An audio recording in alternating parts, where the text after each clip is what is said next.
What's going on, Get Fitters?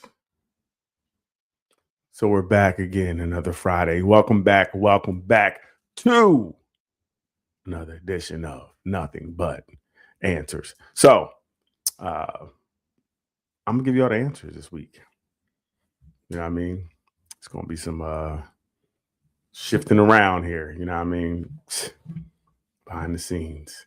Real quick, I know Navon has something coming up. A little tour. So y'all go to the room, check out the industry tour 2026 coming up. Check that out. Hitting the Vaughn up. That should be interesting. I think Lovely is going to have some poetry things, and we got some things coming up. So definitely check that out too. So let's get into it. First, let's talk about this week. It is cold. And are you guys ready for the snow? I'm not. I will get to use my snowblower, so there is something. Hope everybody piles in so you guys can ride along with me.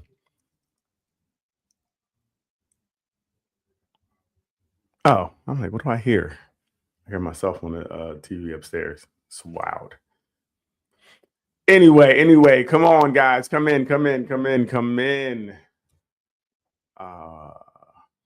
I have that on the screen. All right. So if y'all could pop in, tell me how your weeks are going. Doc, what's good with you, Doc? Hey, Daryl, what's up? What's going on? Not much. Where everybody Vaughn is his he was trying to connect. So he had some technical difficulties. I don't know where else anybody else is. You know what I mean? We're about to just, some people, we can't count on these people, man. They're going to get cut. But Lee is like, you know what I mean? You cannot cut Lee. You know what I mean? she is an intricate part of the show. She cannot be cut. Hey, she don't want to show up. You know what I mean? We're gonna talk behind the scenes. Oh my God. But how was your week, Doc? It was pretty good. Mm-hmm. Anything? Yeah, it was pretty good. I mean, I'm still recovering. Okay. Yeah, I'm about 90% now. So, still got a little bit of a cough, but it's not like it was. Right. Yeah, this thing is crazy. What, that cold? Yeah, that flu, whatever it was, the virus, it was crazy. Norovirus or noro, something like that. Mm-hmm. There's a whole bunch of viruses out here. So, hey, listen, this is. I think we're coming into some new times. I mean, the weather's crazy. All these new viruses popping up. Like it's a really a different time. So we gotta try to take care of ourselves as best as we can. But it seems like we are taking care of ourselves and still getting sick. And still getting sick. Yes. Right. For sure. It doesn't really make too much sense. Mm-hmm. You see anything? Go ahead. I'm sorry. I was gonna say, but what I did, I haven't been on social media for almost a month. Oh wow! And yeah, so that's been interesting. Okay. Because because when I first started using it, I was using it just for the purpose of connecting with old friends and family, and that kind of thing.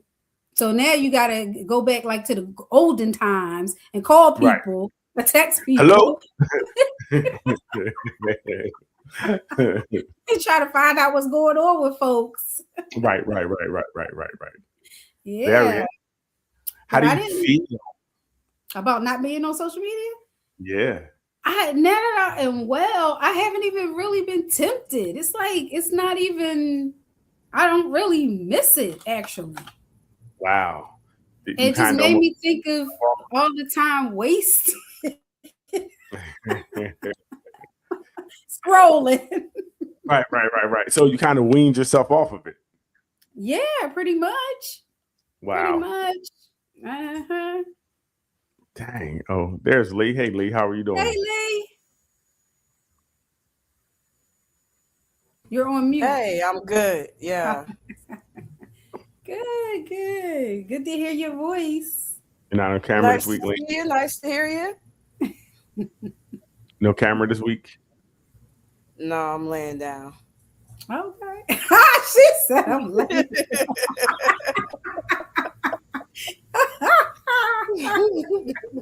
See, that's what I'm talking about right now. That's what I'm talking about. All right, so you guys see anything this week that was of any news outside this big snow dump that's about to happen? Anton Fruton Anton Daniels. Yes. And Corey Holcomb. Yes. Situation. Very interesting. I was cool with. Yeah. So what happened was, Anton was on Corey's show, and last week. Yeah. Mm-hmm. And at some point, they got to throwing, words back and forth with each other. Go ahead. Yeah. So what happened was, it's very interesting. So when they made the connection, they didn't really know each other well. They didn't know each other's history, and it didn't seem like Corey Holcomb researched who Anton Daniels was. Anton Daniels, from my understanding, is a self-proclaimed Republican. He talks down on Black people a lot. It's kind of like a Candace Owens. Not as smart but he's like a Candace Owens. So they were going to have a meeting of the minds. It's supposed to be two different sides having a conversation, which was already kind of flawed. Corey Holcomb's a comedian and not that savvy or he's not that into politics in that nature. So the conversation really, to me, could have it went where it went. It started being some ad hominem attacks, and it was really over misunderstanding. Anton said something, Corey responded to something that he thought he said, but anyway, they started to get into it. At a certain point, Corey said Anton kisses the ass of white people, and Anton Daniels' response was Corey Holcomb sucks the private parts of Black people. Oh, wow. And if you know anything about Corey Holcomb, watching this show, he's very focused on, he calls it backdooria, the homosexual life that he proclaims to go on in the industry.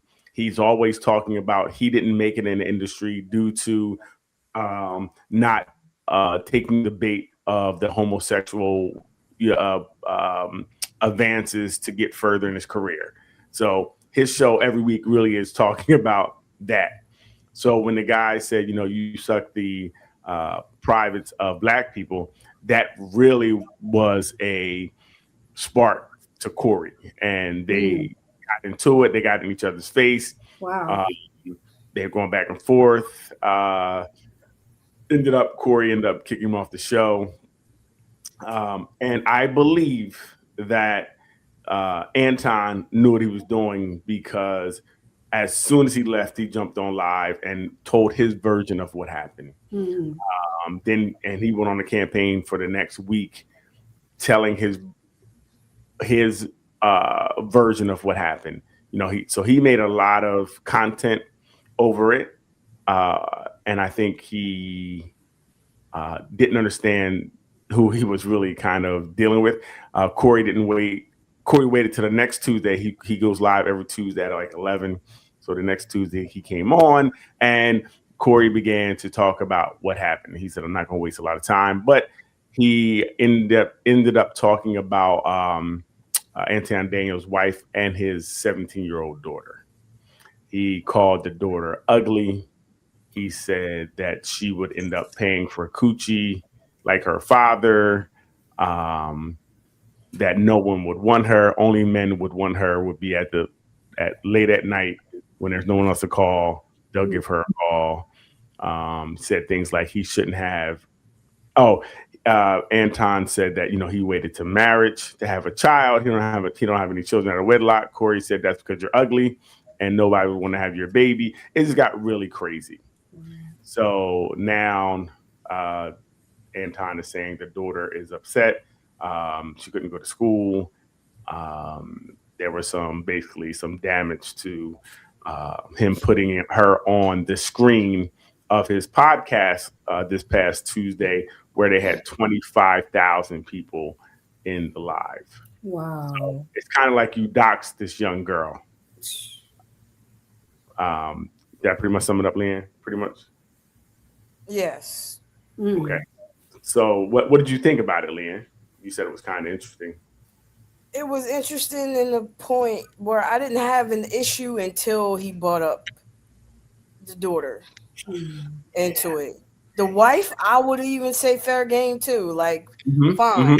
It wasn't until he brought the daughter into it that I'm like, pump the brakes. That's not fair. She's not an intricate part of his online persona as far as being out there and on different parts of his social media and things like that. And at the end of the day, she's still a child that did nothing to you. Right. They had no dog in the fight per se. And to me, to continuously bring people, especially a child, into an adult conversation, just to talk about her looks, was a low blow. And it wasn't a low blow really to Anton, but it was a low blow to the child, especially during these formative years where you start to have really identity issues and who you are and how you feel about yourself and what you look like and how you're perceived by others. And for him to go on and call her ugly and talk about her looks, it was incredibly disrespectful. Well, I would say it's weird because she's 17. Not that. So she should have some type of form some type of opinion of herself. Now, I would have maybe 15 years ago, maybe 20 years ago, I wouldn't have agreed with you, Leanne. But today, kids are so soft that this could be very detrimental to them. Like when we grew up, we talk about each other. We Jones, we would bid on each other. So we kind of, already had a little thicker skin. These kids can't take any type of, negative comments or things of that nature, or they fall apart. So I would agree right now, Leanne. You're right. She may have been, because he said that she couldn't go to school. They're supposed to go on college visits because she's supposed to be a pretty good swimmer, almost Olympic level. He said, I think she's either going to Olympic trials for swimming or she may be in Olympics. And she can't do a lot of things now. So legally, I was listening to something today because they said the First Amendment, you do have the right to say what you pretty much want as long as you're not threatening and things of that nature. But they said the caveat is, since the daughter, kind of Leanne pointed this out, is not a public figure, nor does she have the ability to respond to set the record straight. If he had 25,000 people in the live, if she doesn't have that many people on like maybe TikTok or something like that, so it's not she couldn't even respond to this with any type of voice, basically, because she would be muted. And she's a child. So they said under 18, you have double protections, right? You can't really just talk about a child because they're not a public figure, even though her father did have her in some videos and things of that nature. She's technically still not a public figure. So legally, criminally, he couldn't be held liable, but civilly, he could be sued civilly for this.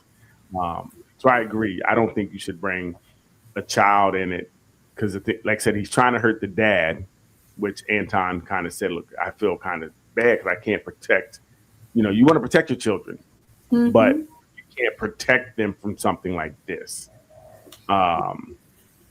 So it's tough, yeah, but I don't know how you talk about kids. Like the rules of the game of women and children are kind of safe. I agree the wife, because the wife had put something out where she was talking about him, but I don't know how you talk about a kid. And maybe he didn't know how old she was. I mean, I'm that's the only thing I can think. Maybe he didn't know, but that's wild because the kid had nothing to do with it. But he was really trying to hurt the dad. Go ahead, Doc. No, I was just going to agree with both of you, but I did want to mention something because Daryl talked about how kids' skin is less thick nowadays, and I was just going to bring it up that the difference is, back then when you did the dozens and you bust on each other, it might have been a crowd of 10 people, and you bust and they like, oh yeah, you said that about his mom or whatever. Now you talk about 25,000 people. And all of them may have a comment about how ugly you are. So it's more why it's these jabs and insults are so much wider spread than just a few people on your block hearing you get busted on. But again, I think, Doc, even now those comments don't. I mean, even on pictures now you post, people can put anything. Right, and I think that it doesn't bother me as much because I'm used to go in on people, but I think these kids who we don't allow them to have those interactions. Then they, even if it's 10 people, sometimes their classmates, they're saying, and they come home crying about it. They are very soft, even in that 10 people. If you're that one person that the 9 people are laughing at, you could have a problem. You may not make it because they're just they don't. I don't hear kids even doing that anymore. Like really talking about somebody because you're the bully. If you're doing a dozen in your class, you're the bully. Like you can't. It's not going back and forth. Like he's the bully. I think my daughter, she got in trouble the other day because she said the little girl, something happened, and some little girl told on the little boy was doing something, and my daughter's like, "Yo, you a snitch," and they told her that was bullying. Oh wow! Like you're bullying her, and that's a threat. I'm like, how's it a threat? I was confused myself. How's that a threat? Wow. Like she was snitching. You didn't say snitches get stitches. He just said she's snitching. Well, the stitches part is implied, I guess. That's what I mean. I guess that's what it meant, but because it wasn't really directed at her. That she was like, "Yeah, you snitching," because she was. But again, also see my problem with that is my daughter is of color. I'm like, is that a bias? Yeah. Do you think everything she says has some type of other meaning behind it? Like, what are we doing here? Like, I go all down those roads. So I don't know. What it is. But yeah, that was the game have definitely changed. Yeah, the rules are definitely bugged out. And how did you feel about the conversation they had? Did you see any of it, Leanne? Did you see them go back and forth? Yes. How did you feel about just the interaction? I felt it was childish. It was I only saw the part where, he said, you suck the genitalias of, and then Corey Holcomb going to get in his face and we talking face to face and things are being thrown back and forth, but no hands are flying. And it's like, if you were that offended, you would have done something. I think it goes both ways, though, right? I think they both. No, but if you're going to be the initial aggressor and you are that offended, then you do something about it. What did he say, though? He told him to say it again. He said, "Say it again." He put the microphone down. He said, "Say it again. I dare you say it right now." Oh wow. Yeah, but we would have been throwing hands before that. So you didn't have to, right? Because when he was over there, like he said it a couple of times, like we're just talking. He even said we're talking loud, right? And he said, "Look, I'm letting you know I don't do that. That what you're saying." They're just going back. They're verbally sparring at that point. And once, like you said, once he got in his face, he didn't do anything. I think the dude said a couple more slick things, and that's when he was like, "Look, say it again." So, like I said, I think they're both soft. I think they both didn't want to fight. I don't think you getting up to say let's go outside to me is not wanting to do anything, right? I don't know you, so you're going to get up, turn your back to me, and walk outside, and I'm supposed to follow you and not beat you up when you get up and turn your back to me. Like I said, all that was for show. You know what I mean? It was for show. And I think that, and Corey said it the next week. So he had issues on the show before where two people got in a fight, and it was a lawsuit, and he had to pay a lot of money. So also, I think he was like, I'm not really trying to fight. You know what I mean? I'm not really trying to fight because of the last time this happened. And like I said, I don't think they both wanted to fight. I mean, Corey's 57 years old. I don't know how old Anton is. That's just too old to be fighting. You know, so I think they both were bluffing, to be honest. Now, I wish he would have said it again, and then we'd have saw what's what. If he'd have said it again, he'd be like, "We'll say it one more time." Right. That's what people do, right? All right. But we'll say it a little louder. I didn't hear you. Uh-huh. So yeah, I think, and then I always wonder too, and this is really reaching far. Was it real? Did they orchestrate? Right. Because they've been like this has been taking over the internet for the last 2 weeks. So was it real? Did they set this up to do this? Because they're making so much content off of this. You just never know.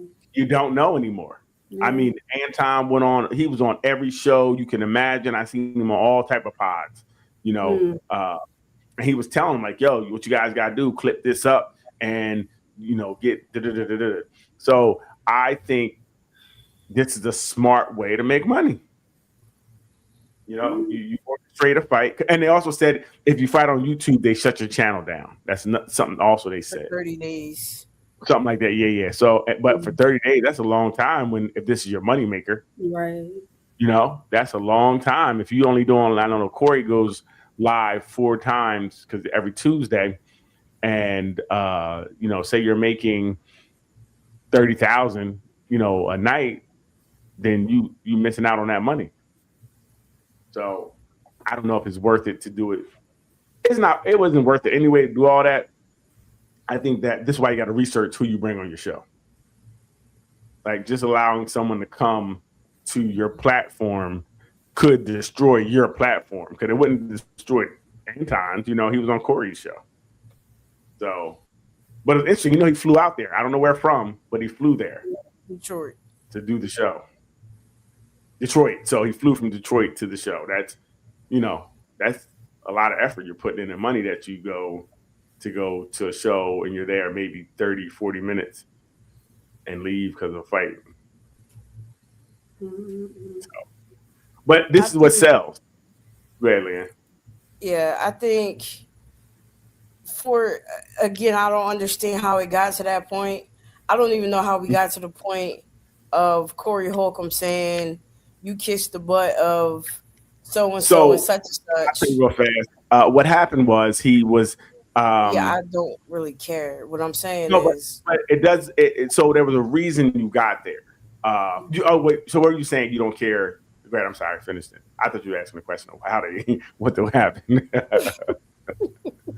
No, it wasn't. No, what I'm saying is for you to start throwing out like jabs like that when we're supposed to be sitting here talking about politics and whatever the case may be, for you to say, "Oh, well, you kissed the butt of such and such." Yes. So if I tell you kiss somebody's ass, right? I think that's a saying that people say that, you know what I mean? You kissing somebody's ass is different than you inviting somebody to your body parts, I believe. right? I think it's different. So kissing ass and sucking is very different, and usually invoke very different responses. But I'm like, Lee, why was that even a thing to say? Like, what was happening before he said that? He said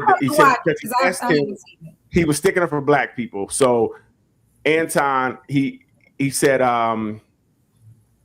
he used an analogy where he said, well, that's like saying all black people are dumb. And Corey's like, well, why do you always have to say black people? Why can't you say all white people are dumb?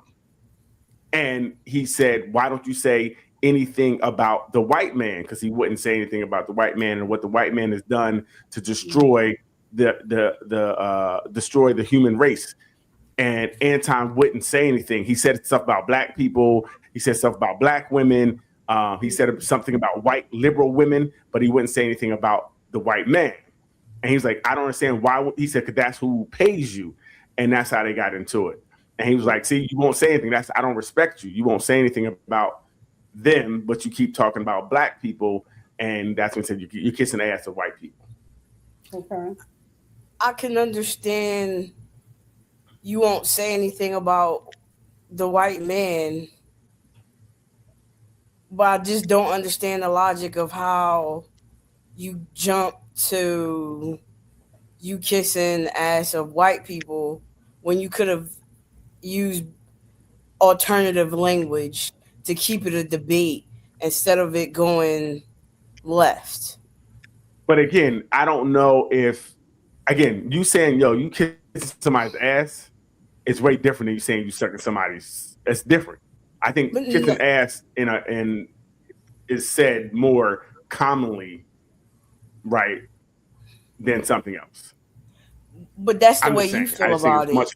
To me, a slap in the face is a slap in the face. Whether you did it softly or you smacked the shit out of me, slap in the face is a slap in the face.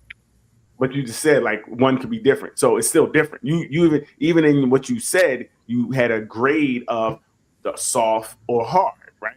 So but it's still either way, different. You slapped me. Yeah, and but just because I slapped you back does not mean. No, you can't. Well, if you went up the ante, so you can always up the ante, right?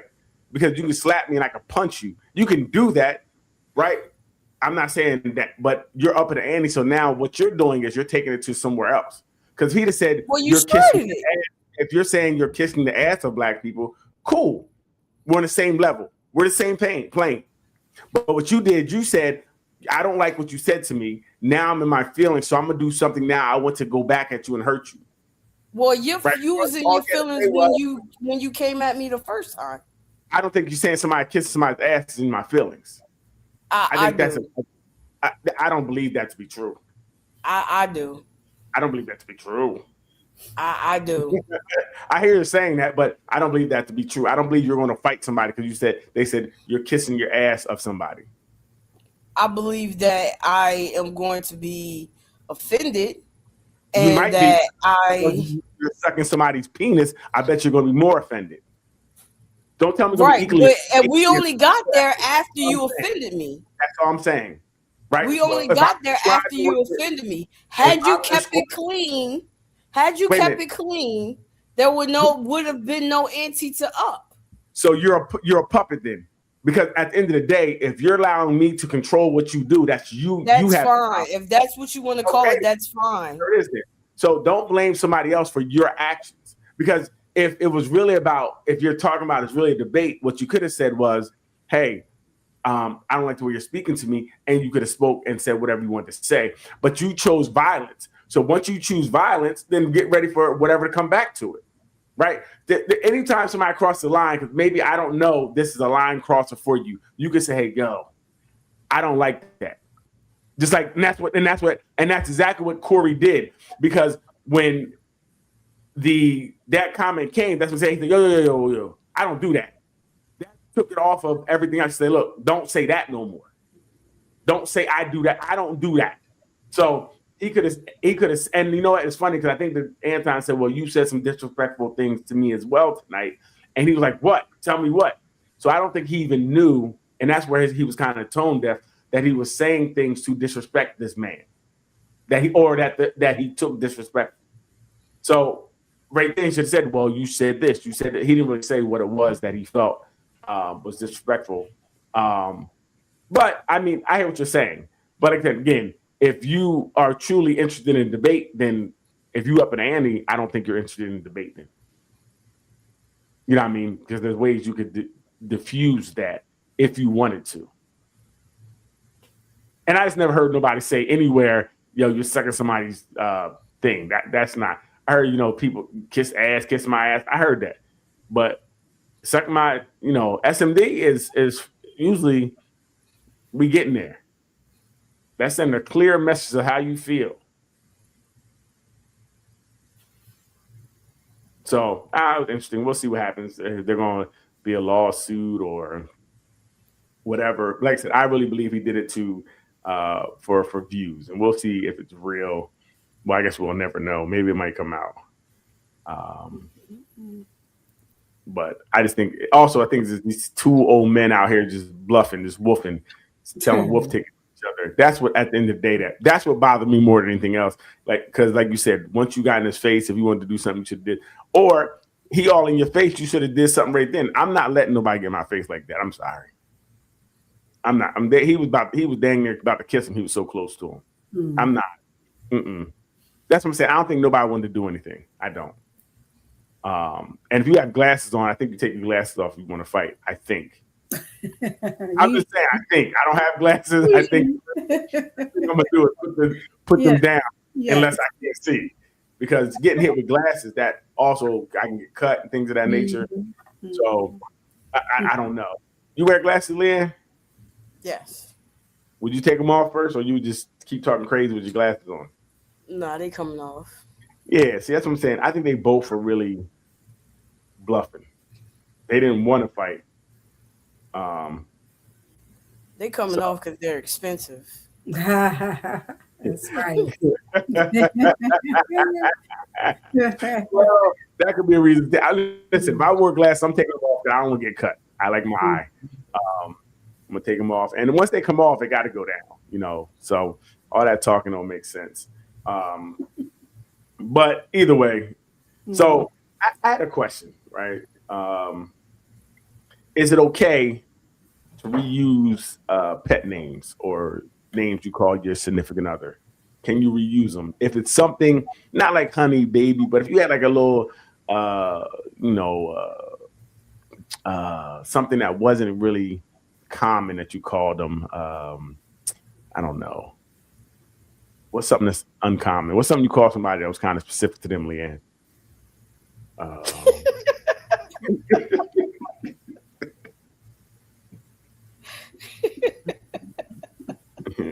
I hate you.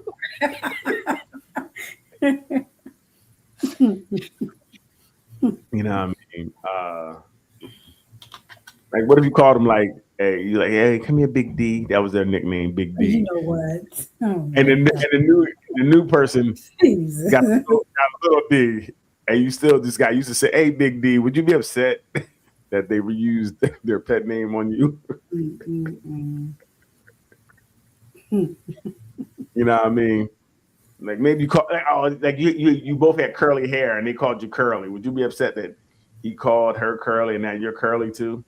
Yes. Or would you want a new nickname? Don't, name.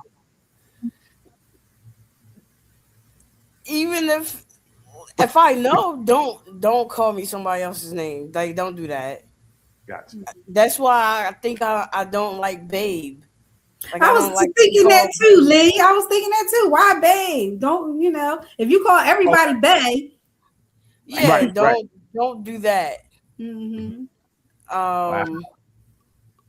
And then if I'm the person that you gave away my nickname to the next John, I'm feeling some type of way.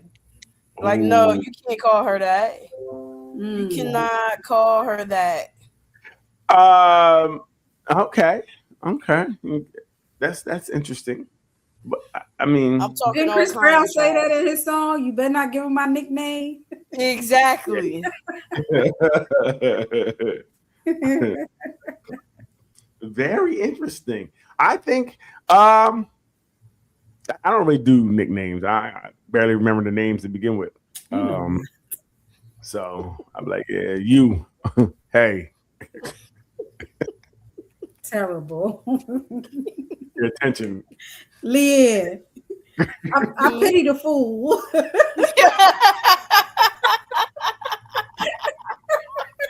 No, but really, how much do you use somebody's name? You don't really use their name much. You don't call them much. You just see them like, hey, how you doing? You don't be like, hey, Leanne, how are you doing? Yes, you do.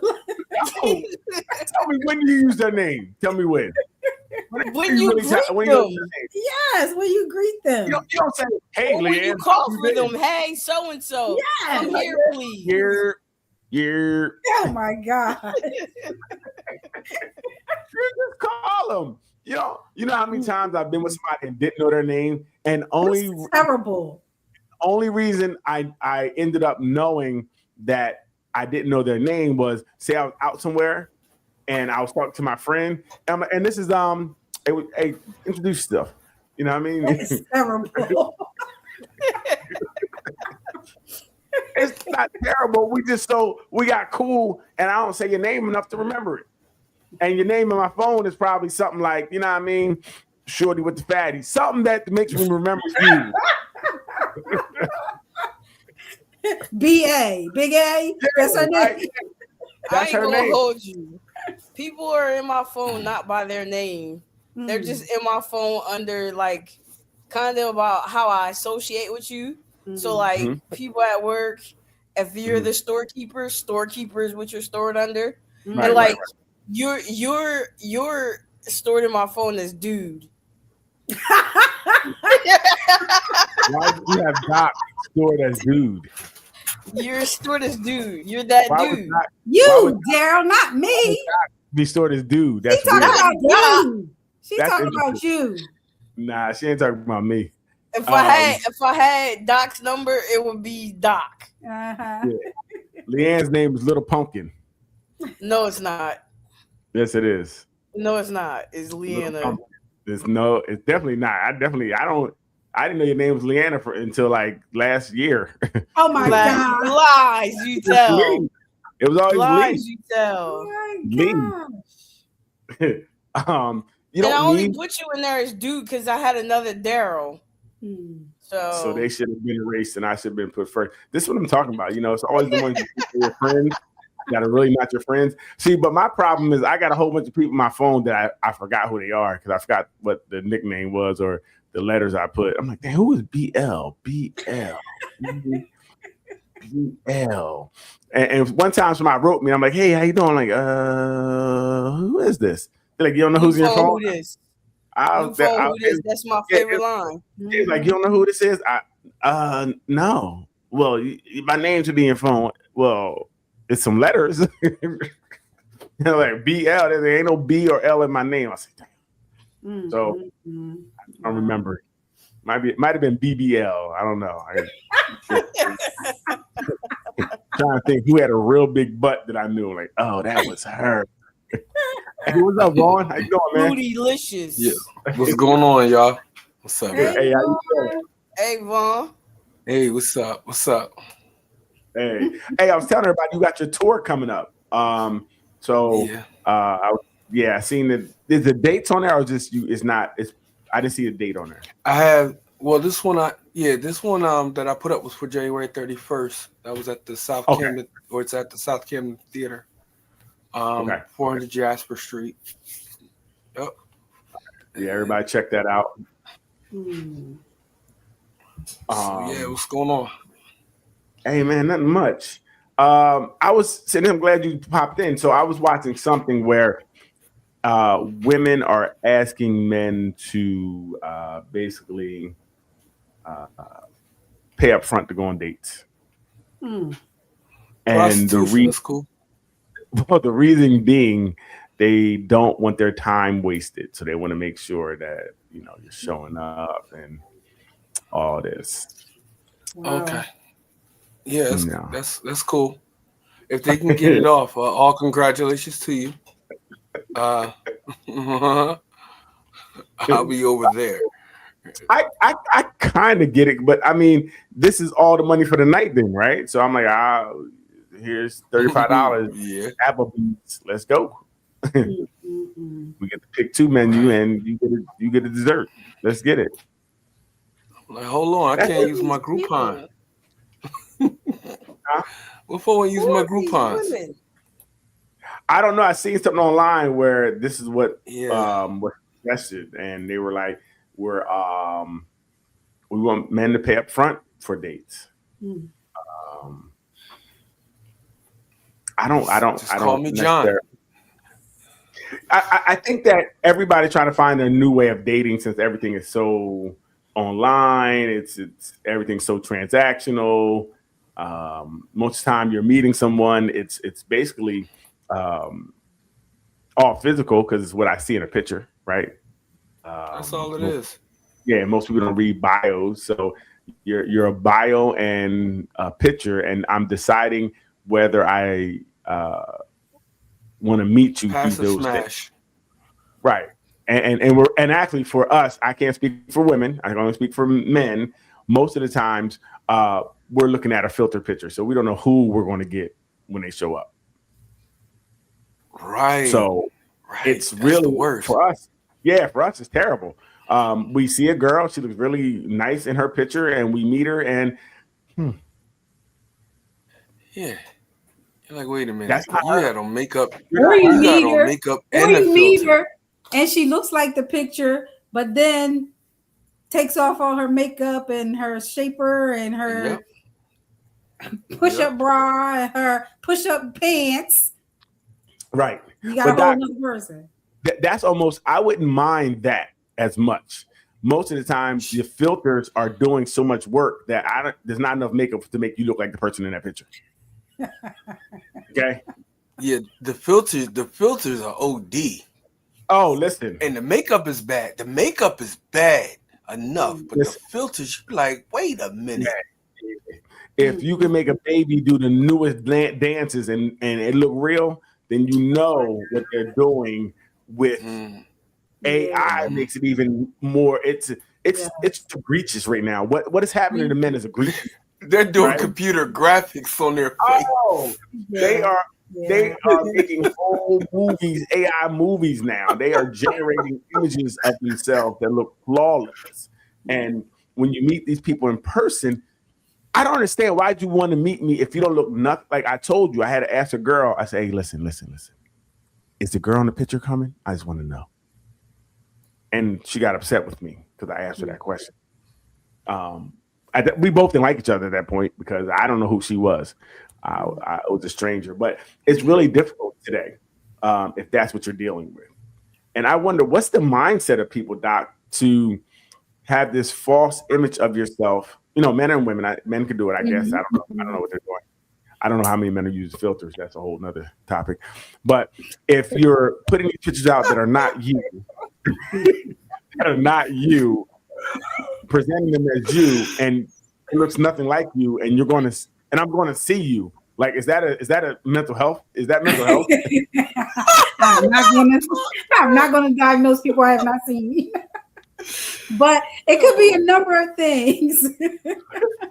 But a felony. That's what it should be. I think that sometimes the person may think that, especially if you've talked for a while and you seem to have a good rapport and you start liking each other, that they think that, all right, so when I show up as me, he already likes me, so he might accept me.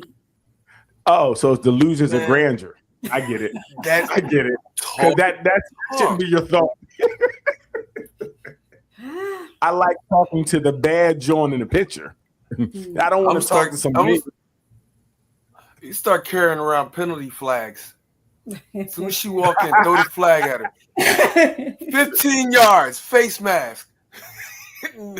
I'm really getting on board with those dates where you meet a person and you don't say anything to them. You just say, I'm going to be in this restaurant or I'm going to be at this coffee shop, whatever. You both go and get a look at each other and you can leave.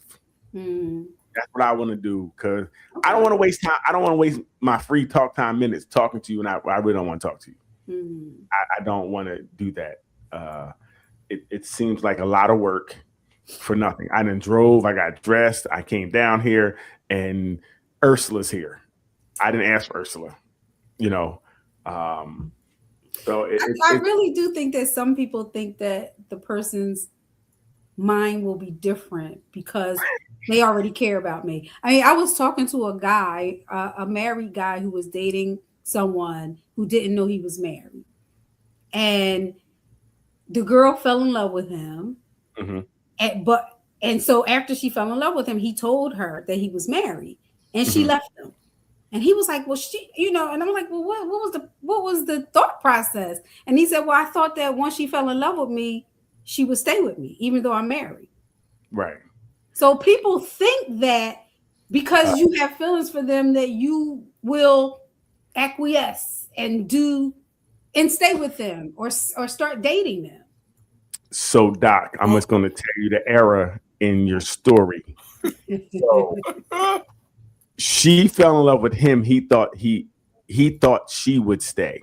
He thought she would stay. We're not staying if you're not what we thought you were.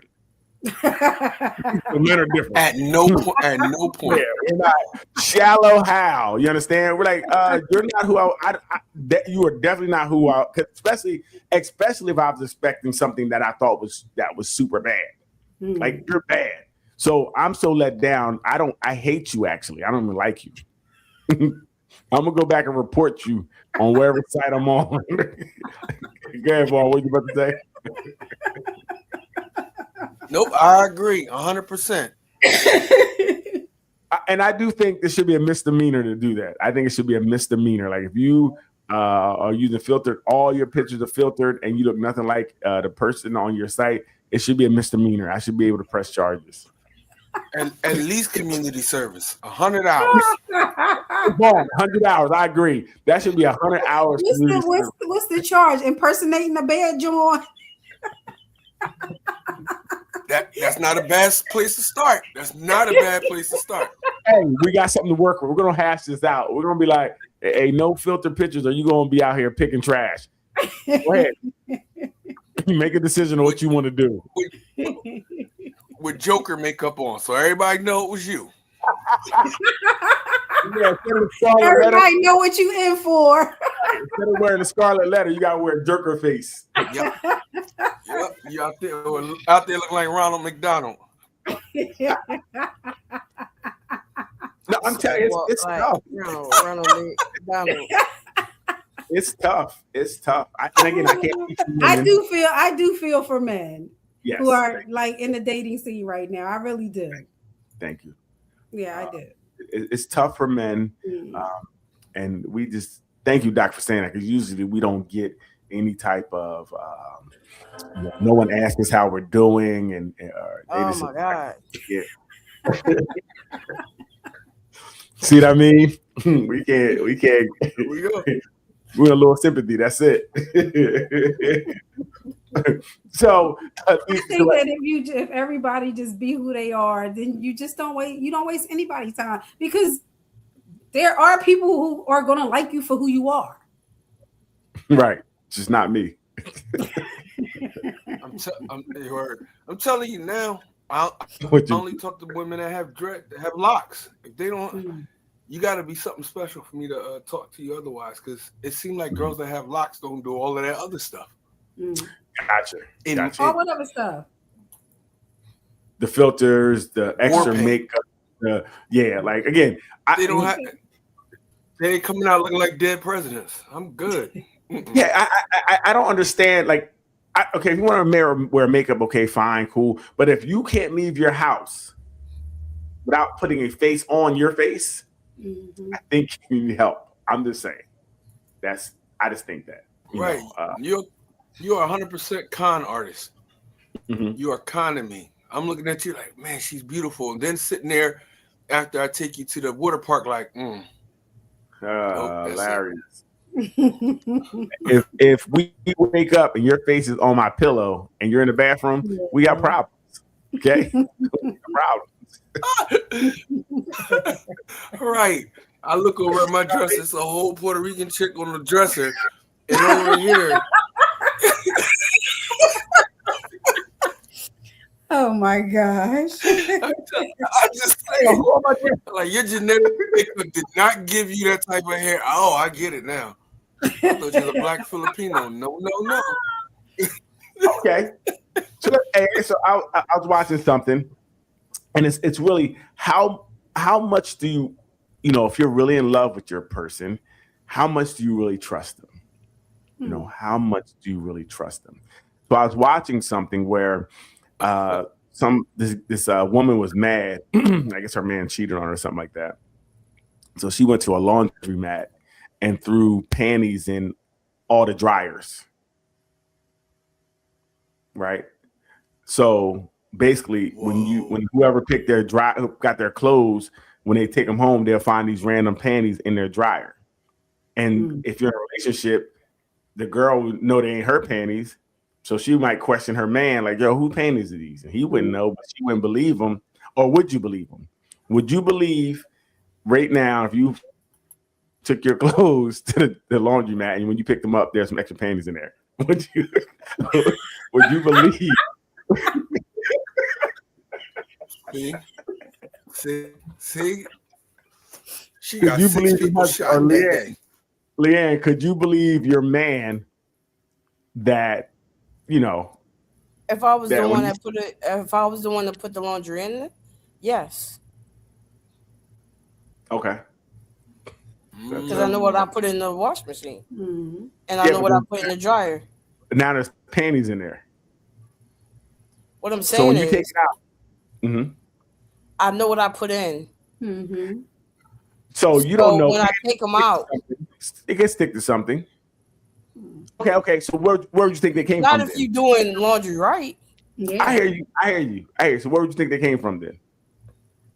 I don't know. Maybe they were stuck in there from the last person in the dryer, like socks be. Oh, Hey, okay. Hey, listen. If you say so. Hey, Vaughn, you found some extra boxers that ain't yours in the laundry. You believe in her? Well, it was fun while it lasted. I'm so glad we shared this time together.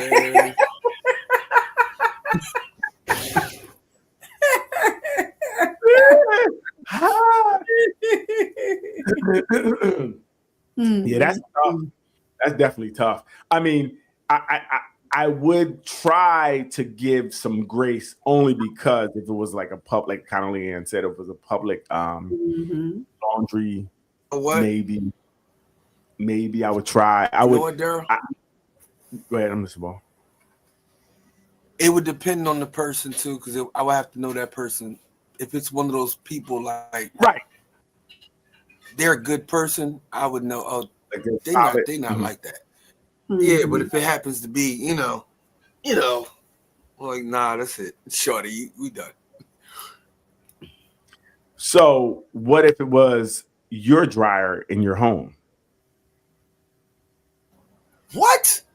Oh, wait, we got man in my house? Oh no! Oh no! Would that? How about your father and your brothers? Somebody gonna have to help all your stuff right now. Would that change anything for you, Leanne? Miss, I do the laundry right, and there's some drawers, some panties in your dryer at home. Someone please call 911. Yeah, for real. You gonna give everybody singing. Everybody's singing about it. Exactly. Very interesting. Like I said, that'll be a little tougher. Okay, the PSE and G guy he did it, or the girl, they put it in there to cause trouble. Right. And your home dryer. Yeah, people just mad trying to get people in trouble. That's crazy. Okay. So you wouldn't know that, but I'm saying, what would you do? Because I seen one where a barber, when I don't know why he did it, when he cut the guy's hair, on his glove, he put lipstick on his glove, and when he tapped the back of his neck and it looked like lips on it, like lipstick on the back. Terrible. Why would you do something like that? Could you believe your man when he said he had lipstick on the back of his neck and he didn't really know where it came from? That's crazy. Could you guys believe him?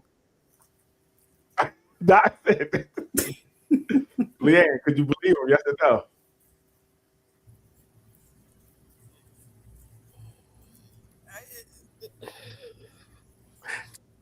I like to think that I would. See, I would think that. So I think that poses some other questions. Because it's on the back of your neck. Yeah, what was she doing behind you? What was he doing behind you? That poses some other questions. And it's tough, because if you had those things usually happen around times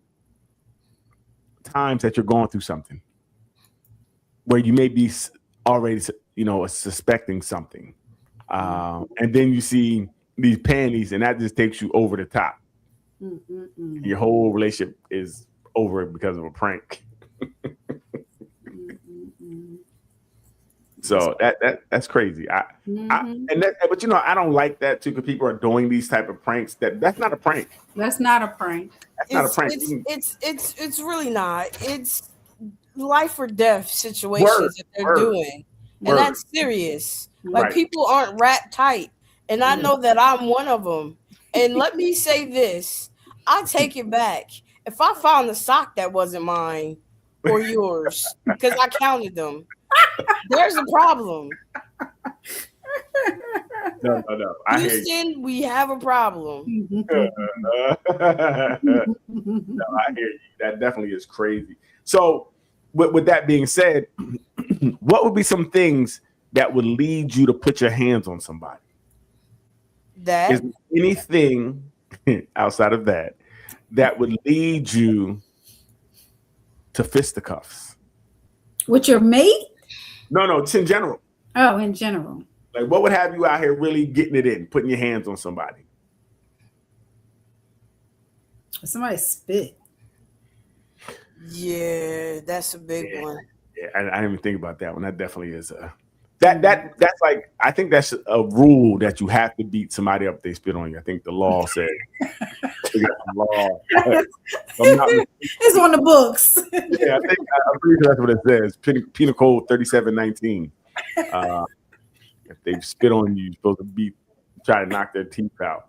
I know for me, if you do something to my daughter, that automatically would be like I tell her all the time, if something happens, make sure you're telling me the truth, because I'm going to move before you can say, no, I didn't mean it.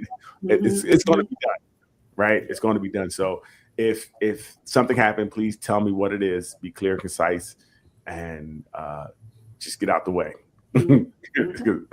I'm coming. Like, there's no question with that. How about you, Vaughn? Anything you can think of that will make you actually put your hands on somebody? Yo, my connection is so bad, and it keeps going out. Daryl sounds like Megatron. And it just keep going. It keep going in and out, and I don't know where y'all at, but where I'm at right now, it sounds like it's a hurricane outside. It's very windy.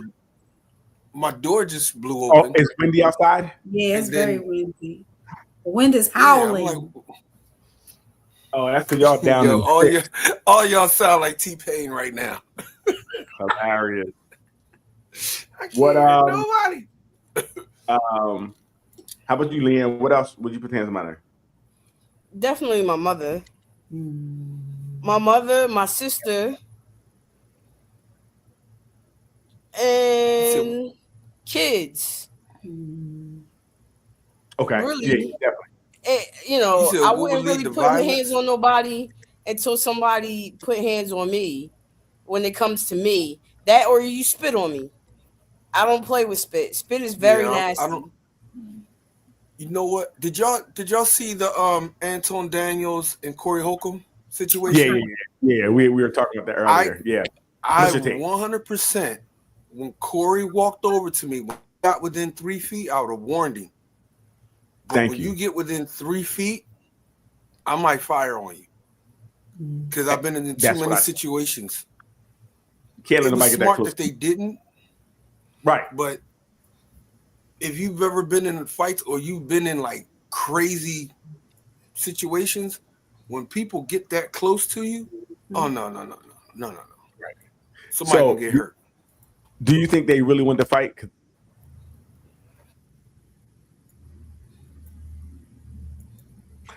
While he's rebooting, I think if I'm walking down the street and some man grab my butt, it's going to be a fight.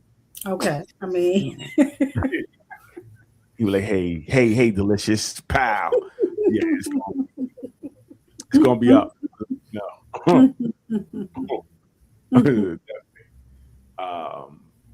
And if somebody touch you, yes. Yeah, or even if an old lady, because I was watching something and they were saying how this guy was saying the old lady like touches, but like, oh my God, look at your butt, and then went around and tried to touch the front of him as well. Oh, and wow. he didn't really know how to react because she was older, 70, 80 years old. He didn't know how to react. I'd have smacked one of them arthritic knuckles off.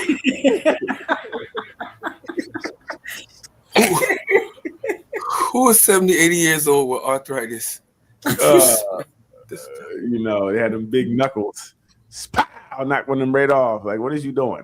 I guess when people get older, they do get, they have left inhibitions and they'll say and do things. Like I know people in seniors' homes, they say anything and everything. Come here, girl. Let me see them titties. And that's just like good morning to them. Yeah,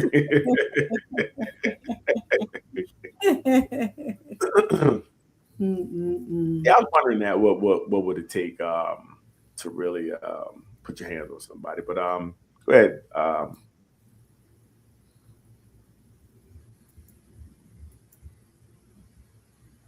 Let me see something, Leanne.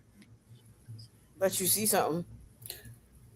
Wait, Wow. did you guys hear about the National Park Service removing the slavery focus exhibits in Philly?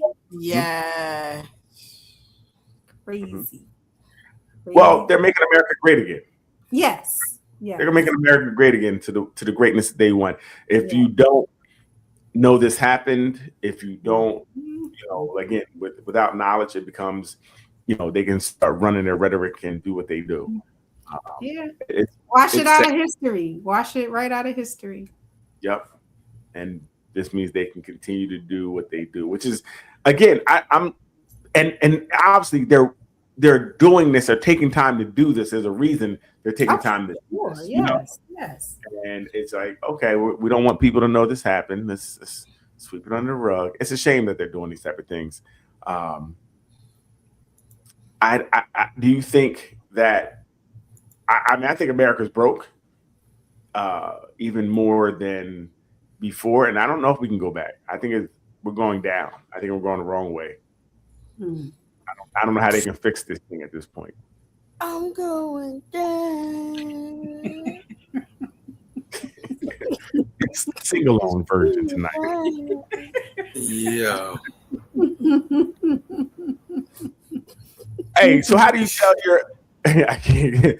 tell your person that you want them to do something that the last person did because you really liked it and not get beat up? What? Why would you get beat up for talking about something that you like doing? Why would you get beat up for that? No. Here you go. Even better. You guys took a break and you got back together, and then you're like, "Hey, look, while we took a break, I met this girl, Judy. No. And I really like it. And I want you to do what Judy did. Is that okay?" Like, I'm just telling you what I like. You said, "Why I you get mad?" the windows out your car.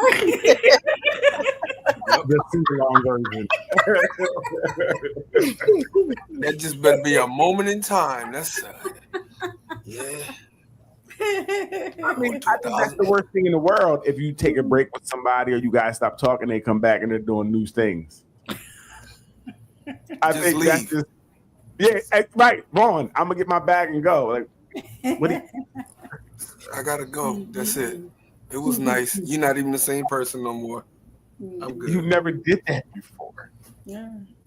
When did you get into that? Maybe they became more comfortable during that break as they found themselves and became more comfortable with conversation and telling people what they like. And, maybe it's not a new thing. It's just something that they've always wanted to do. Well, their comfortability made me uncomfortable. Okay. I'm uncomfortable with their comfortability. Somehow their being comfortable had the exact opposite effect on me because I'm very uncomfortable. Okay? What if it's something that you might like though? Would you Would you say something that Mike did? What you say about Mike? I know. I said something that you might like. Yeah, she learned from Mike. What'd you say about Mike? Nah, don't come back doing nothing new. I don't like it no more. You come back doing something new. Like, what if it was something you were asking for and that might have been what led to the break and they come back and be like, all right, I'm down. Oh, so that's the cherry on top. So you did it with somebody else, ain't gonna do it with me? That's gonna work? Yeah, no. Nope. I quit you right there. Like we in the 6th grade. Everything that you have in the box to the left.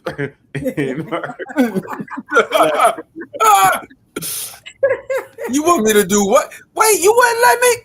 You wasn't doing that before you left? Oh, no. I'm cool. Don't do nothing new. Don't do nothing new. Say it's my, and please say it's my insecurities. I'm gonna be like, "Yup, get out." That's it. I'm done. I'm like, I am so what insecure. It is. I'm so insecure. I need help before I can get back with you. I'm gonna go sit on somebody's couch. I'm gonna call you never. Come back here with some new tricks. I didn't even know your body bent like that. Bend over. Yeah, somebody will get you out the frame. I'm cool. Nah, don't come. No new tricks. Play something for us, Leanne. No new tricks. That's it. Wow. You come back with any new tricks, you might as well go back to where you were. Expeditiously. I wish I could make T.I.'s voice. Expeditiously. I need you out of here. Your nasty ass. Dang. Well, I'm about to explain everything, and we have to use this for my office for the time being while they renovate mine. If you about to fire me, just do that. You ain't got to do all this. I'm not. This room ain't even that cute. Why every single conversation that we have, you always and y'all need to fix the AC. I've been sweating. Okay, Brian, that's out of my control. They're remodeling this building. Okay, yes, ma'am. Just can you listen to what I have to tell you? Go ahead. So you put in for PTO, paid time off. I did. For the next 2 weeks. Yep. Listen, we're critically low staff. I don't care nothing about we're no very critical. Short-staffed. I don't care about critical condition. Go to the emergency room or something. They ain't got critical. Ain't got nothing to do with it. It's hot. I'm not in the mood for this. I am just relaying again, just like I've told you many times in the past. I am just the messenger for this. Okay? I'm about to leave today. So what y'all gonna do? Okay, Brown. Well, I need to. What you gonna do?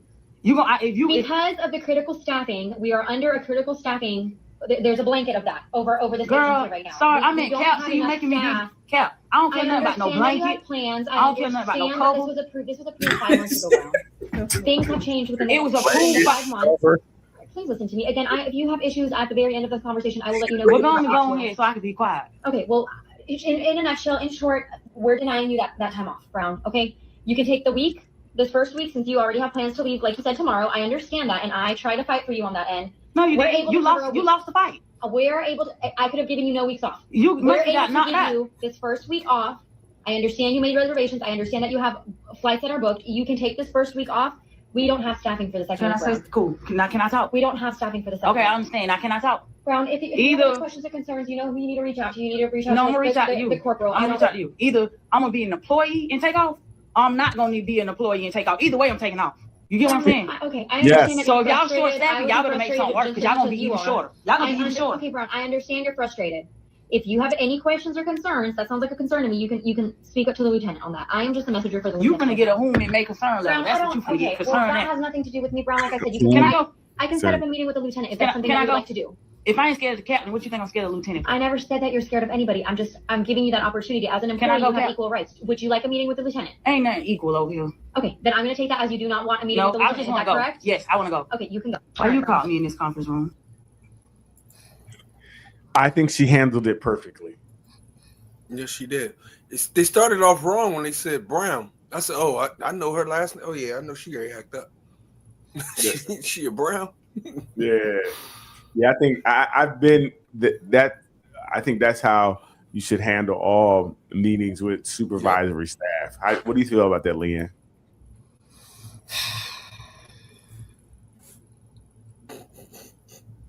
I like it, Really? but I'm not supposed to like it because I'm a supervisor. But I know I could never do it. Do what? Stay that calm and just keep your point. Stick to your guns. So what, you'd have folded and said you wouldn't take days off? Yeah, I'd have panicked. Oh yeah. I'd have panicked, started yelling. Like, It's it'd funny. been a whole problem. I was just having this conversation with someone, and I said, "Yo, bro, when you speak to those people, make sure you remain calm, be clear and concise, and then stay on your point, and just don't get pushed off your point."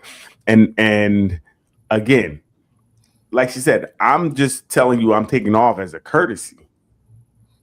I don't ask anything. I'm just letting you know I won't be here these dates. So, and they're already approved. I wouldn't care if they're not approved, because I approved them. You know what I mean? I'm letting you know that I won't be here, like you said. So either I'm going to be here when I get back with the job, or I'm going to be not here when I get off my break, because I'm going on my break. You feel me? That's what my time off is for. I'm not trying to, you're going to give me a week of my time? You lie. Right. Luck out of here. That's one of the big problems I had when I went back to work, like 9 to 5s, when I'm working for myself. I understand what drug deal hustlers go through. Right. Because when you go back, you like, I'm taking off. Right. You know what I'm saying? Or you telling me my time is, oh no. Right. And that's why most job morale is low, because like, look, and even in that, it looked like she had the time, and now they have a problem. They're saying we have a problem, so you have a problem.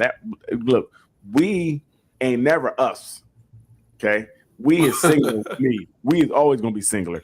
What the job does has nothing. I don't care about your staffing problems. I don't care. Right? That's not my problem. I'm not here to cover you guys. We is never us. Never. That has to be a new slogan. Never. Like, because the job gonna get rid of you, or if something happened to you. Like, I seen people at work, something happened to them, and they are immediately replaced. You feel me? Bro. And their stuff's in a box and they don't even care. So, you know what I mean? Yep. When I'm saying I'm not gonna be Your here, job goes just up know tomorrow. I'm not. Right. Yeah. So yeah, I'm not. Cool. Yeah, a job is just a job, and I am not doing backflips for the job.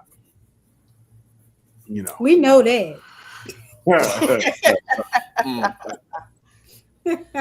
We know that. I'm just trying. I just want to come do my work and go home. I'm not here to save the job. Like I said, whatever. One of the girls at my job was like, "Yo, they gonna pay me." She said, "No, somebody paid me $150 for pictures of my feet." After this job, I was like, "What?" She's like, "I'm gonna start doing that because, Said, yo, really?" She said, "Yeah." Man, listen, that's a quick side hustle. If you can show your feet and make enough money, shoot, I'll be out here. She make more money showing pictures of her feet. This little piggy stayed home. She said one dude. She said dude was gonna pay her like $400 or $500 for dirty socks. I'm like, what?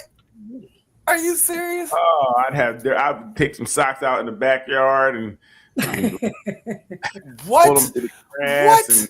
Send them right away. I got you.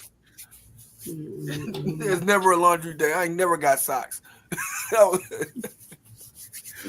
No. that's crazy. And you know, it's tough.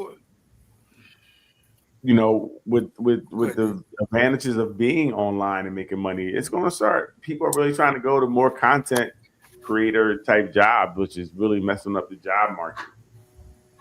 And nobody want to work in a job. I know even my job, people, when they find out you got to be in the office, people don't show up no more. Wow. Like people get hired and they're like, I got to be here every day. That's the last time they see you.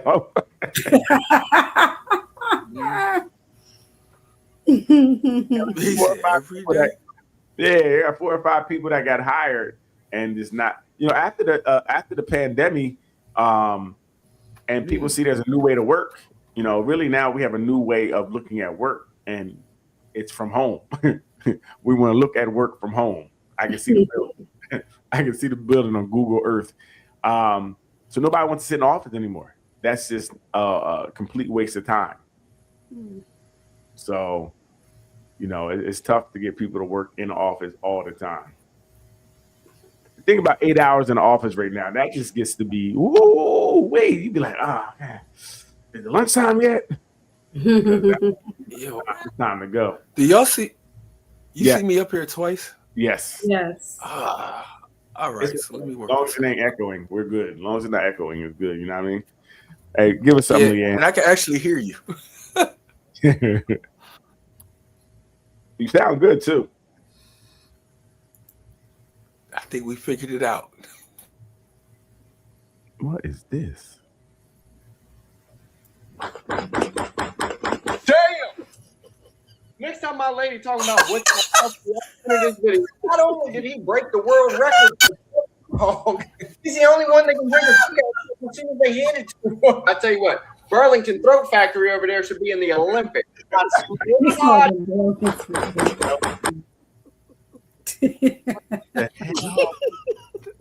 What's wrong with you, Mr. Take Your Girl? Leave it to Leanne. I don't know where she even found that nonsense out there. What he's doing? Yo, He called them Burlington Throat Factory. yeah, that's crazy. How did you learn to know that you could do that? Right. What made you even try that? I don't know if I can or not, and won't ever know. That's not something I wouldn't even want to know I'm good at that. That's crazy. I don't know what he was doing. Oh, Yo. no. He was spitting the ball. Serious. He was spitting the ball at the wall and catching it and spinning it back out. That's what he was doing. He was. I had to look away because it was X-rated. I didn't like it. Blowing it out his mouth and sucking it and then catching it back with his mouth. Yeah. Okay. All right. Everybody got their own talent. Don't go to jail. Yeah, this was interesting. You saw this one? Yeah, go ahead. Me and Vaughn were talking about it, and we didn't agree. Okay. I'm one of the most pro-black people you're gonna meet, right? And I understand the importance of black family and things like that. Not the cat. Nigga. I remember I went to this this printing shop. The girl at the counter. When I say this girl was so nice, I thought she liked me. She probably didn't, right? In hindsight, she probably didn't. It was probably just the white girl niceness. But in that moment, I realized this is why men fall head over heels for white women and foreign women. Because when you've become so accustomed to our women, who even when they like you, they're going to look at you and talk to you and treat you like you ain't worth a damn. What you And want with just your big head? a compliment from our women is, oh, you think you look good. Where you think you going? That's a compliment. So when you experience the complete opposite, there's a movie, Denzel Washington movie, Equalizer. And tell me, who cooks for you? I'm sorry? Who cooks for you? You? No? home in America, who prepares your meals? I do. I would love to show you the real food of Altamonte. Would you come with me? He was probably wet in that scene. I swear. Because a lot of men were. They were like, what? This exists? I'm one of them.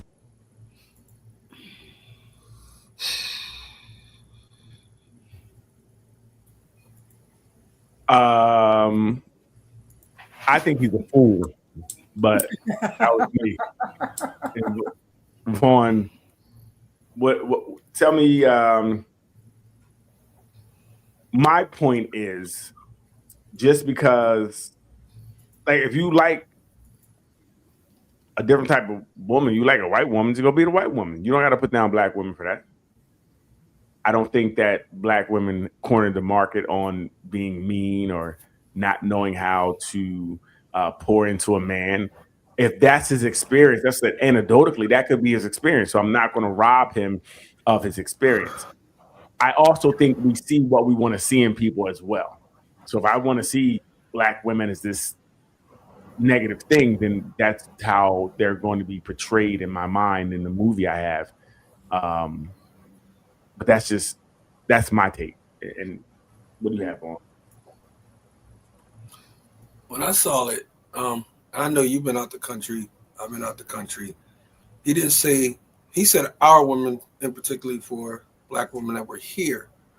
He said foreign women, which means that other black women in the world or other people in other cultures.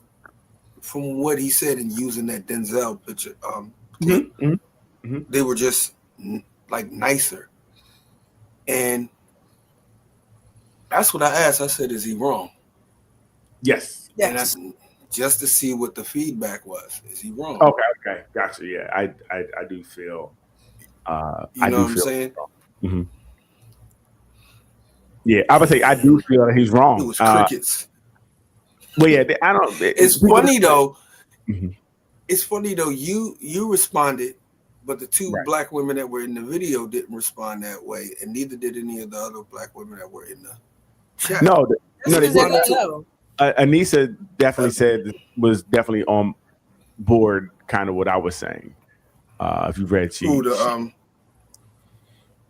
one girl that was, she was saying the same thing, kind of I was saying, because when we say our women, like, because black women. No, he's talking about on the show that the women that was on there talking with him didn't say anything. Okay. Right.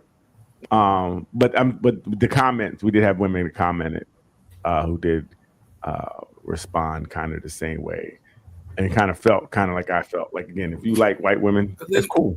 Or if you think that women outside are nicer, cool.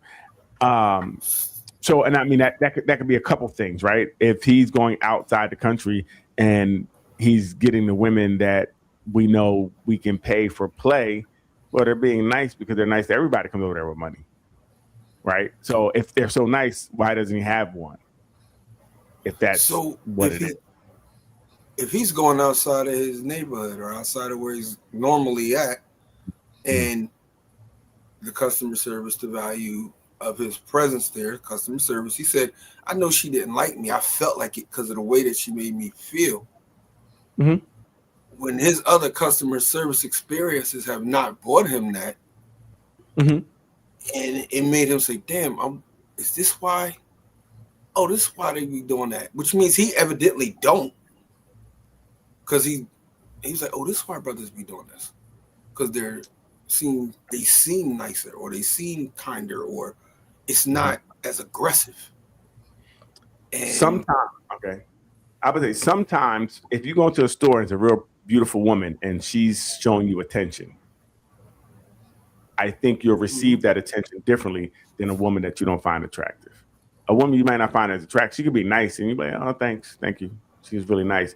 But that woman who's really attractive may get your attention more than someone who's not as attractive, right? So again, sometimes I feel like the psychology behind it, due to how you feel about a person, your experience may be better or worse because how you feel about a person. If somebody's really pretty. I was thinking about it when I was younger. I got a haircut, and the girl was really pretty, and that was the best haircut I ever had. And I wanted to go back every week. I was to my mom, we gotta go back. But it was because she did it. Yeah, I mean, when the dude did it, I had that experience. Same haircut. But when she did it, because it came with button titties, that shit was way better. This was the best haircut ever. So I think sometimes if we like something or want something, it definitely is going to seem, and it seems like it's interesting. Because like you said, I felt like she was interested in me. I don't think she was, but I felt like it. That means he liked her. It was the experience that she. And we can create a self-fulfilling prophecy, because like Daryl is saying, if you don't find a girl attractive, your attitude might be different when you come up to the counter. Ooh, I didn't think about that. Yes. Well, and then that person across the counter feeds off of how you're already projecting. Right. That would make them a really good professional, right? It's like at the utmost, right? A stripper sells you a drink, right? You believe she does such a great job. You believe this girl loves you, so she can get money out of you, right? Whatever his experience has been, for me, seen it, is I agree, Daryl, maybe she might have been attracted. Or it could have just been the presentation of attention that made him feel that way. He might not garner that attention. Have you ever been a girl who's on your heels? She trying to holler at you, showing you attention, but you're not attracted to her. I don't think you're going to give that response as if it was a girl who was attractive, who was on your heels. You're going to your attention is going to be different. Can we? I'm going to be the angry black woman. It's cool. I do it well. That's who he's talking about. Yeah. I'm going to be the aggressor, and it's fine. It's dumb and it's stupid. And you're going to, this argument that women who aren't of African American, who are not black, treat men so much differently, and that your only interaction with black women is that of an aggressive masculine tone or something of that nature. You're telling me in your entire life you haven't had a black woman be nice to you in the store? Or he might not have, Leanne, in his mind. Remember, it's perception. Right? If he doesn't perceive you to be nice, if I've been told that these women are this and this, and you feel that way, and you may not receive them, like Doc said, in the same light you receive her from somewhere else. You know what I mean? Right. Again, but how do you not receive? Easy. Like if someone listen, I told him at work, I don't talk to unattractive women. I don't help them. So if you ask me to do something you're unattractive, I'm not doing it. Listen. So this I'm telling you from experience. He didn't. If you're cute, he did not. Can I get a word in? No, just you're angry for like 5 minutes. Yeah, you're just. And I wasn't done talking when Daryl cut me off. Okay, Daryl cut at him. But see, they go to this. This one I'm talking about. This one I'm going to talk to a snow bunny. I had enough.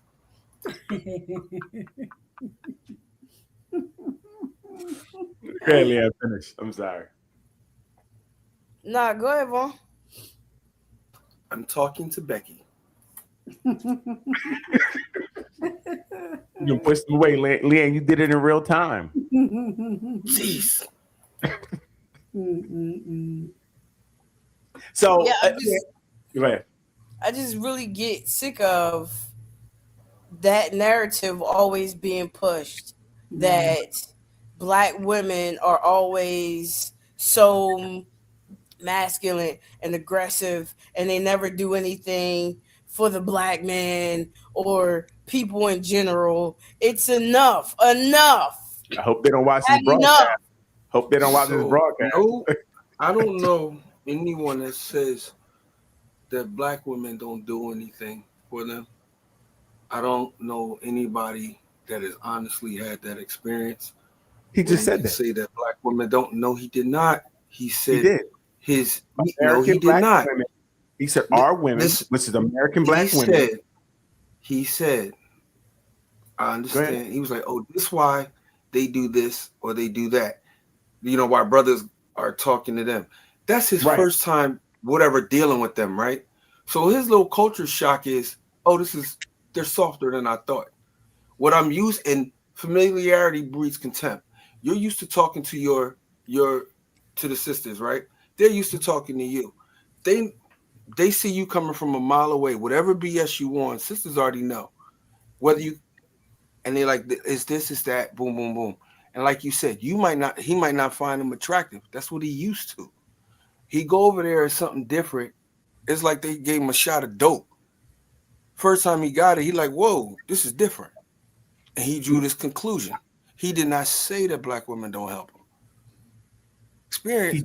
He wait a minute. If y'all believe that, the conclusion is going to others, that would mean that something is lackluster, right? If he's saying this is why they do it, that must mean something is not up to par, right? Or he wouldn't say, he said, now I know why they do it. So he used his barometer, said, wow, these women are this, because this one woman showed me this, and I am in awe at this forbidden fruit, and I gotta have it. And she really he didn't even feel worthy. Wait a minute, he didn't even feel worthy of her. What he said was, she acted like but she probably really didn't like me, right? Right. She's too good for him. So he had her on this pedestal. She was on the pedestal. She was up here, bro. Because she said, "Welcome to Chick-fil-A." So when he started talking, when I listened to him and he started talking, and he said that, when he said it out loud, his brain kicked in like, "Dumbass, she ain't like you." No matter what you was thinking about, now you gotta say this out your mouth. Oh, she probably didn't like me. She didn't like me. But it made me feel a certain way. So my main point was what Leanne was saying. Like right now, I'm doing a show. Whenever I do anything, the ones that actually are behind me are mostly Black women. Right. That's 100%. Whenever I'm doing anything, I don't move without them. So the narrative that Black women are this, that, and the third,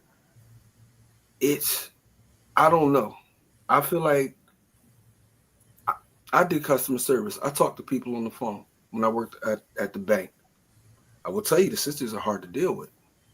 The Indian men, the sisters are hard to deal with, and the older men. I always have an issue. Call in already upset. But that don't mean that they bad people. That don't mean that you shouldn't talk to them or whatever. It's just that it's the way that people talk. And if he felt like that was softer for him, it is what it is. Right. That's what I said. Anecdotally, I'm not going to minimize his experience, but I just don't have that experience. Right. And, you know, like it's personal. I've been everywhere. I've seen people everywhere. And I don't know. There's no group of women that I would say are worse than the other. It might be independent women that were terrible, independent women that I met, like this woman was terrible, but that doesn't reflect upon the race.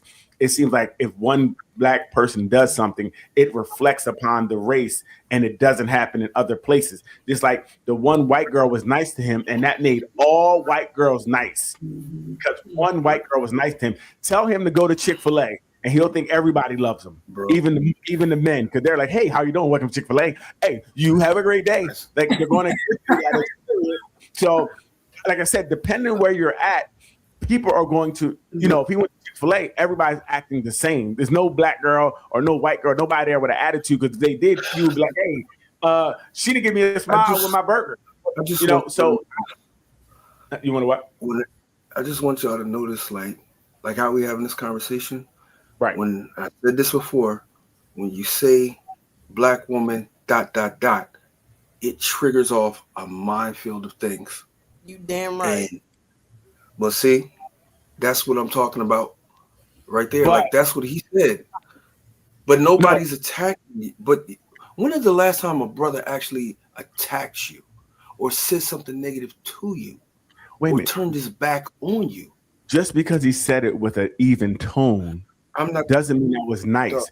That's a backhanded comment. He said, "I know why."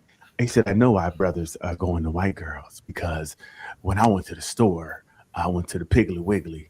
The white girl said to me that it really made me feel good inside. She didn't want me, but I see why men are going outside of the states."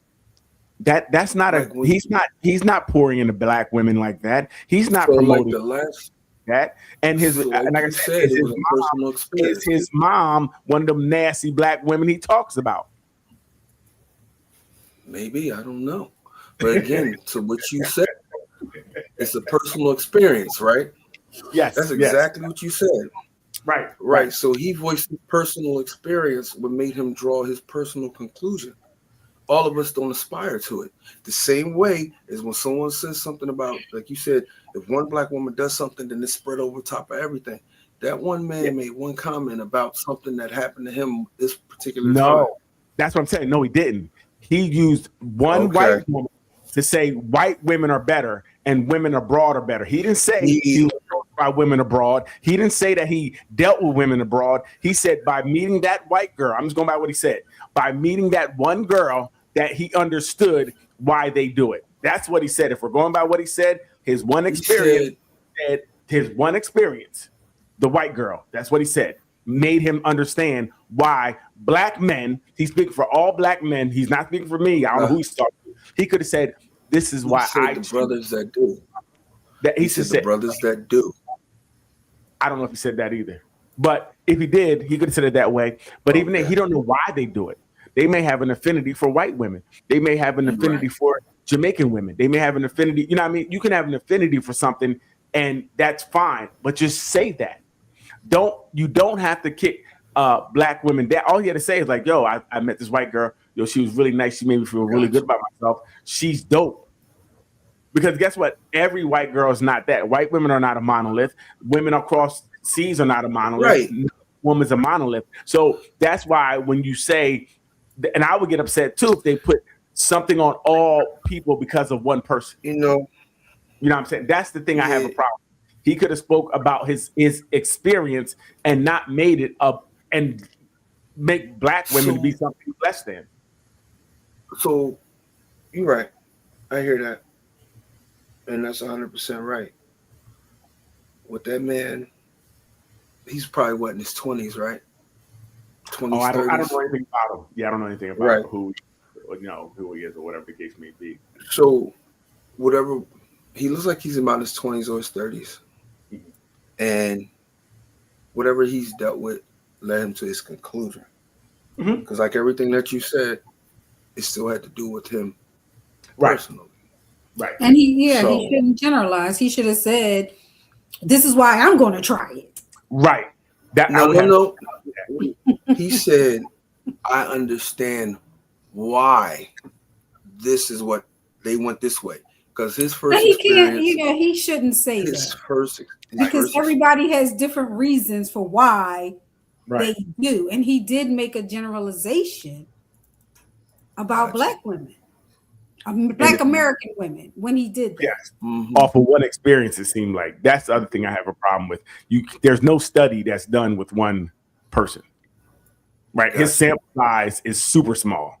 If he would have said, "I've been dating white women for the last 5 years, and I've seen a difference, and they really treated me a lot better than the black women I dated, I would have no argument, because he's talking about himself the whole time. The black women I dated, the white women I dated, the ones I came in contact with. I have no problem when you speak that way, but when he says this woman, I understand why they don't date black women, that's a different conversation. That to me is a different conversation, because now you are making general statements about. He didn't say why he didn't date black women. He said why they dated other women outside.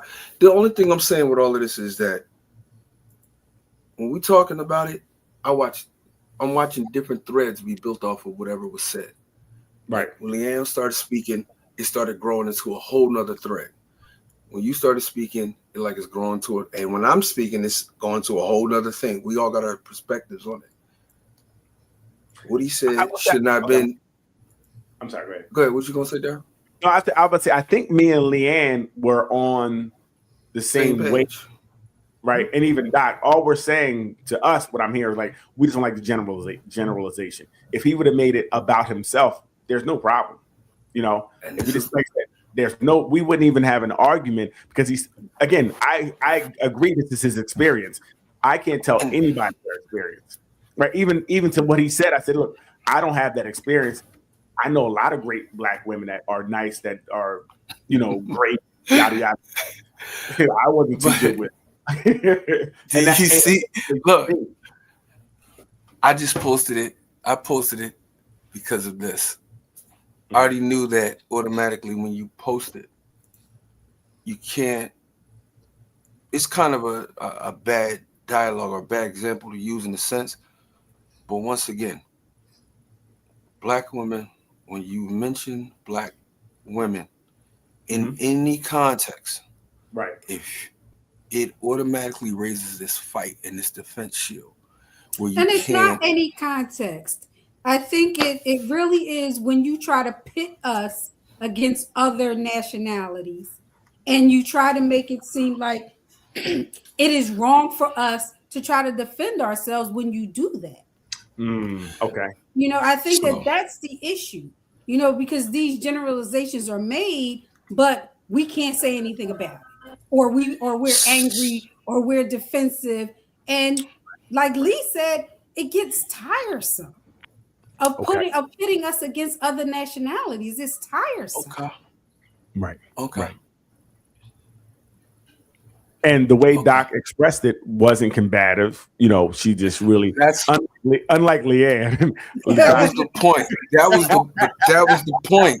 That was the whole point. Yeah, Leanne's on the other end of the spectrum where she's tired of it. Like, it is.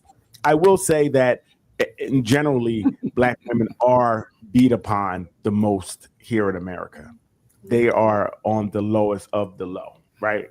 They get beat upon the most. They get punched down on a lot. So I can understand that, especially when black women are telling you that or telling us, hey, we're just tired of always being kicked. I get it. You know, it does make sense. And we do have to frame things better when we talk.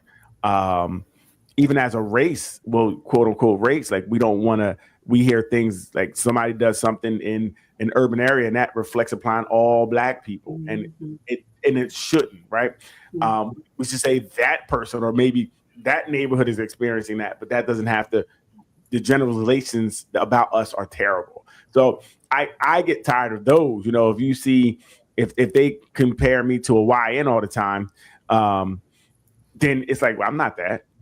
You know, it would get upsetting to be grouped in something that I'm not a part of.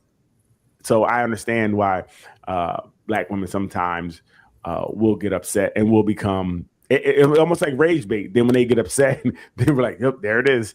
Like, Leanne is not a good person to do when we do these conversations. She's going to be exactly what they say. Like, see, look. So when Leanne, when we get to those, you got to sit that one out. Okay. Okay. I understood. I won't even take it personal. Yeah. But look at that. Leanne, see how easily she was She was very, she took it well. She was able to handle it. See that? So yeah, but yeah, I do think, and that's what I said. I think in my comment, I hate when we frame things like that because we do dump on people sometimes when it's not necessary. So I would tell people it's okay to have your individual experiences and speak on your individual experiences. Just don't try to put it on everybody and don't say you speak for everybody. Isn't it funny, like how it become a thing for us to be at odds so much? How there's something, black women have something against black men. So like somewhere along the line, it became almost fashionable for these conversations and these mindsets to happen. Right. We didn't used to be like this. You know what I'm saying? It's like, you don't, and back kind of what you said, Daryl, I wonder what his mom was like. Remember the one dude, the last time I was on, he said something about that, but he said, I saw my mom like this. I saw what my mom did to my dad. Right, and then, right. Vice versa. And it's got to be a way that this can be dispelled, diffused, destroyed, because it's no balance in our homes and in our communities when we are actually we're not even opposite poles, like a negative and a positive. We're like we're holding the same energy at opposite ends, and it's not working for us. It's not working for us at all. Right. And that goes more to how the system is set up to keep us off balance. So who runs any type of media, social, TV, right. they're going to promote this the most, especially when they have black people who say the nonsense, the Candace Owens, things of that nature. They're going to make sure they're in your algorithms as much as possible. And if America is on like a third, fourth grade reading level, so most people, what they hear becomes the truth.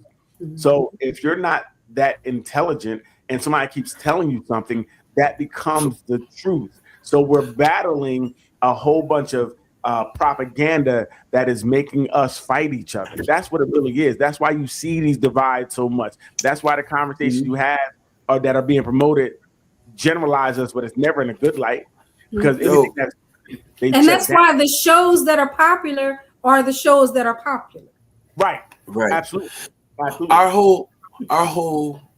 Our culture over the last, we can take it from the 80s or the 90s. It's been built to be degradation in the sense, like our most popular, our mainstream, like our music, right? Our music is sex, murder, mayhem.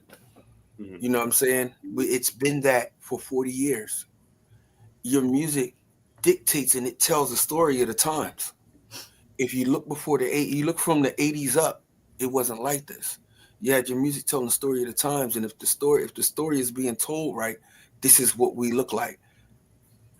Let's say 50 or 60% of our people deal with R&B, hip hop, and our music in that sense, right? And then you deal with everything, the cultures that come along with it.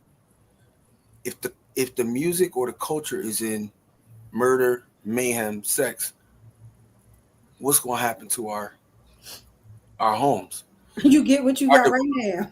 You get what you get, right? You get what you get. But remember, what you get right now. That's also what's promoted, right? Because there's other music out here, right? Right? They're just promoting most negative of the music that we have. There is like Leanne is a person who is really into music. Like she'll be listening to stuff, and I'm like, I've never heard that before, right? Because it's so underground. They're going to promote the nonsense, but that goes to leading us down the rabbit hole to keep us disenfranchised, to keep us off balance. They don't want us to gain knowledge or good footing, right? I poor righteous teachers. They don't want that, so they're going to just keep putting out the nonsense and mute the positivity, right? Most of the positive stuff gets muted. The nonsense, they're gonna put right up there. Bad girls or baddies, they're gonna put that right up there. If we're fighting, acting like animals and fools, they're gonna put that up there. They're gonna show the negative videos, and this is no different than what they did before. Remember, even cops back in the day, they had to tell them you can't always show black people. Right. People getting locked up. You can't show you really so, and that's what they do. They keep even now with this black and brown, and arresting these people, making them to be they're demagoguing them.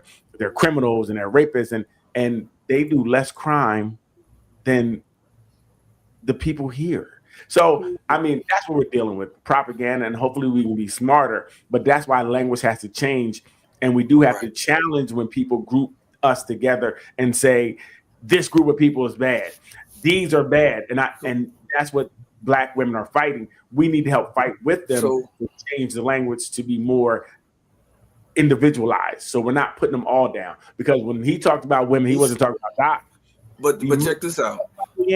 But look, but this is the thing, right? He's stupid. But like how you said how he was, right? Or even how he was. Leanne's an artist. I'm an artist. As an artist, you tell stories to help people. You kind of, Stevie Wonder said it best. He said, no matter who you are, if you're a musician, you're a minister, because you put out something into the world, right? The people that we have right now, how could we help our youth are burnt. My boy just did a speech. He had to speak at a school, and he said when he was done, he ran out of there. He said, how do we have 8th graders that can't spell words? Simple words. He was like, he said, I had 2 inappropriate things said to me by these kids. He said, and then the teachers, I'm walking by, he's like, if it wasn't weed, they were smoking a vape. And then one of the teachers, like the way that he was approaching him, he was like, it felt weird. He said, why? The women teachers are looking me up and down like no professionalism. So he gets why the kids is out of pocket because the teachers is out of pocket. Overworked, low pay. Well, that's what one of the boys said. He said he didn't get paid. He's like, we don't get paid like that. He said, but when he was it made him feel some type of way. He said, but in a different school district, he didn't get that. But in our, in the school districts where it's mostly us, you get that. Well, again, when your school is underfunded, you don't have books, you don't have computers, you have class size of 35. You have most of those schools have brand new teachers because no other teacher don't want to work there because they're not given the help they're supposed to get. So the teacher turnover rate is every 2-3 years you got a new teacher. That school doesn't have the ability to really get to the point to level out because it's always in constant flux. So it's a disaster area. So it's in our areas we know they're not funded. They have the least funding. So what that was very good. That was good, Daryl. That was a very good statement to say that even as a disaster area, because a disaster area is somewhere that's it's been devastated. Right. Philly's been devastated. Certain parts of Jersey been devastated. Right. And no one, what's the answer? And like I say this, and I say this, and I hold myself accountable. When people say you taught, but what did you do? Like I started a magazine. I do this. I speak out. I actually speak out for a lot of women through the things that I do with my magazine and stuff like that. But now I'm starting to see that we like a home at the root, the base of it all. If we don't do something with these children, this is it's a wrap for us. No matter what else we being distracted by, what else is being thrown in front of us, because it's a lot going on. If we don't do something with these kids, it's gonna be an issue. They not like us. They not like us. They different. They different. You know what I mean? Yeah. We had some sort of base and something to stand on. These kids they don't even have guidance counselors no more. They got child study teams.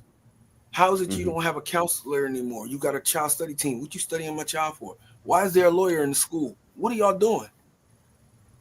Right. Yeah, those are questions that it's a lot of questions, and we'll just we do our part. We try to come here and spread the word as much as possible. But like it's tough. It's and I don't know. I don't have the answers. I would say even like Leanne, when we went to one show with Leanne, it's the last story I'll tell before we get out of here. Her poems are really hitting. Mhm. And it seemed like they turned on her because she was hitting. You know, Hit dogs holler. and they don't want to do it. Yes, I want to make you the bad guy, but let's get up out of here. It's almost 10. We have a we had a great show tonight. Great show. We got to wrap it up. We're really getting into it. It's 10 o'clock. But continue to check us out. We had a lot of viewers earlier again, so something's happening where YouTube is flooding us with views. We did 143 like in the first 20 minutes last week, and we only stayed on for 45 because we were scared. You know what was going on. So it'd be a hack. So, but everybody, hey, look, please go in and hit that.